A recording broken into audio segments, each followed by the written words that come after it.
Are you for or against soliciting pacts with demons or Satan or Lucifer or anything like that? I agree with both ladies here that I think pacts are a very personal thing. So you can show someone how to do it, but they have to do it themselves, and it's something that they have to do on their own. It just doesn't really make sense to pay someone to do it for you. I mean, it just, yeah, no. Um, I've actually had people come to me and ask me to make a pack for them, and I always point them back to my page on my website about pack making, where I describe the process of making a pact and how a person can do it for themselves. And I always tell them when they come to me that I can't do it for them. I can tell them where to look, but I can't tell them what to see, in other words. So yeah, it's not something that I've ever promoted. And yeah, I don't know. I don't think it's the right thing to do. Especially in the occult realms, going, well, you know what? We're individuals. We'll do whatever we want to do, and we're not going to tell somebody else what to do. So, do any of you feel that sometimes this kind of libertarian uh, individualism does hurt the occult circles? Yeah, I think it does hurt and it does help at the same time. On one hand, we are free to believe in and do whatever we like, but on the other hand, it leaves Satanism so decentralized that you can't really look at it as a whole. You have to look at it in parts. And so you just take it with a grain of salt. There's a lot of inexperienced people that come to Satanism to begin with. So maybe that's why there's a lot of misinformation going around. Talk about sacrifice. And Yeah. we all know that money, finances can be sacrificial. I mean, especially when you don't have a lot. But what I want to hit it off is those individuals who are well off, who do have the money, do have the ability to give lavish offerings. Venus, do you think that it will mean more to whomever the offering is going to if they are doing so with very little compared to someone who has a lot? It's hard to say because it depends on who you're working with, maybe. But I think in the end, it all comes down to what a person has in their heart, and if they put their heart into a personal sacrifice, then it shouldn't matter whether it's big or small because it's coming from that person's heart. And by doing that, that person is making a bond with that demon or God. So I don't really think it really matters. I mean, people maybe like to think it does because it shows appreciation. But I think it's just a personal choice.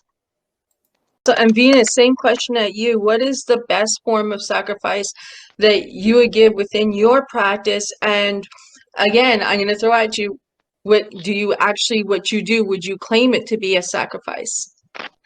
Yes, I would. One of my favorites is to create or rearrange altar space for my deities. Um, like where I have my Venus altar, I will set out new stones, or I'll put roses out for her and things like that. And it just not only makes me happy, but I feel like it makes them happy too. And another thing that I've done throughout the years is to create artwork, and I know not everyone is talented in that way, but uh, for me, creating a piece of art for a demon or a god, it's not only been an incredible experience, but I feel like it's been a sacrifice of my time and talent, and also teaching other people, being available to teach other people and spending my time teaching people has not only helped me to learn so much, but I feel like I've been working in Satan's service in that way. So I'm giving back for what he's given me, you know. So I think that's a great use of my time and ability and personal sacrifice.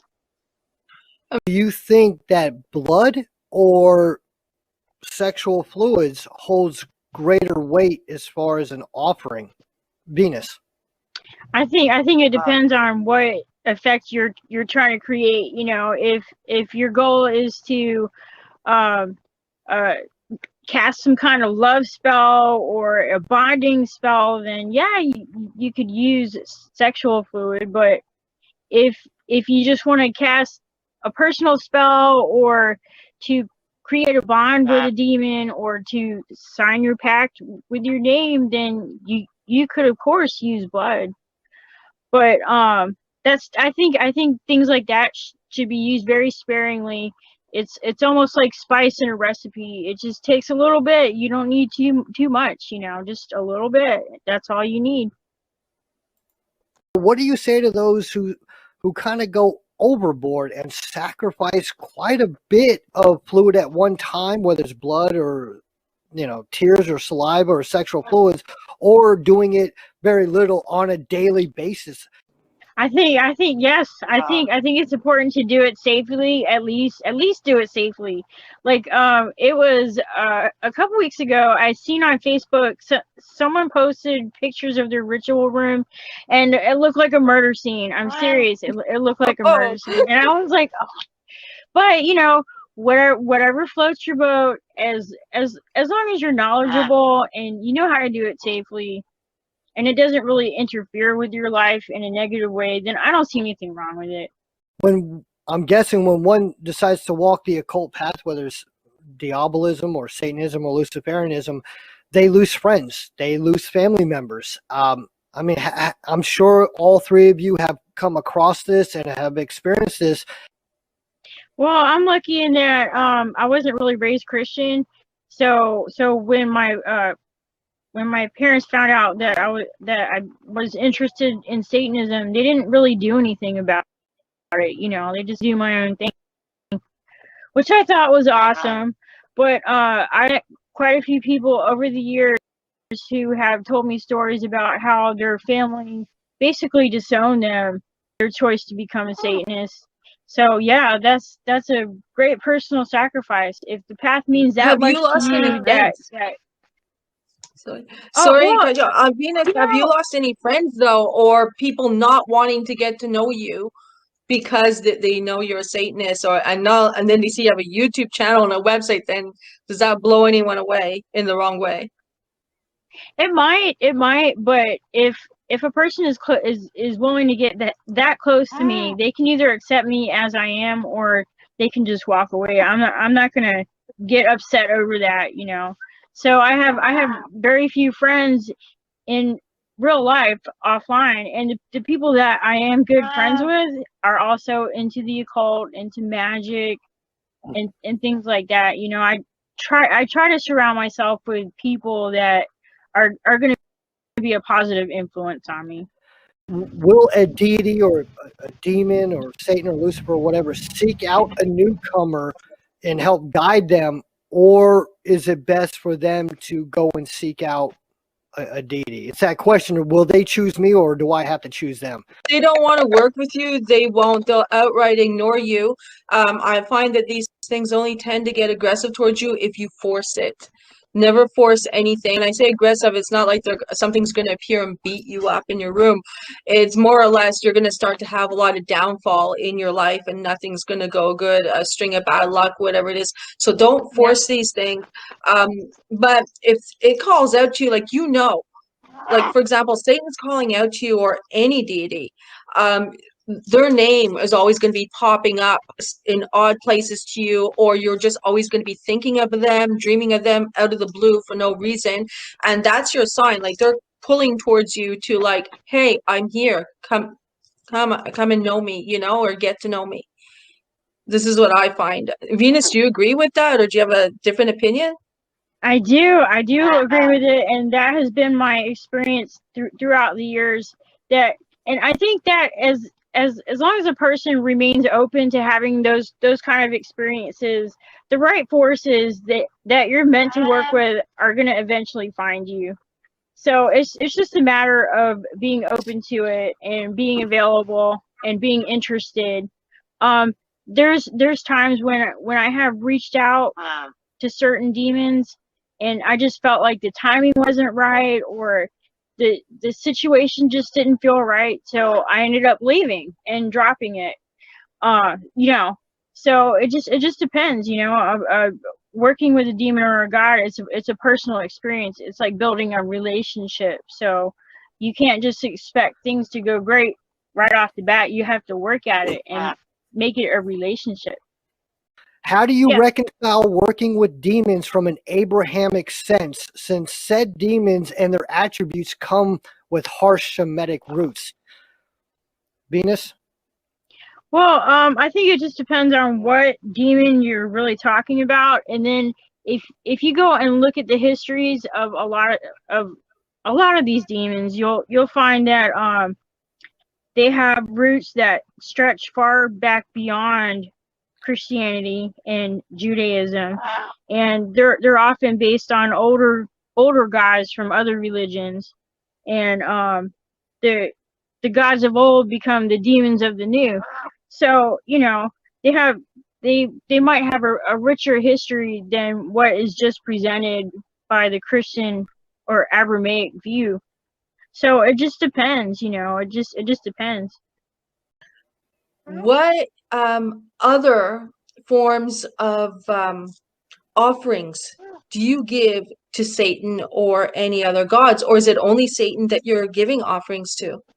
If you've seen pictures of my altar, I have Venus on the right side and Mars on the left. So I try to keep it balanced.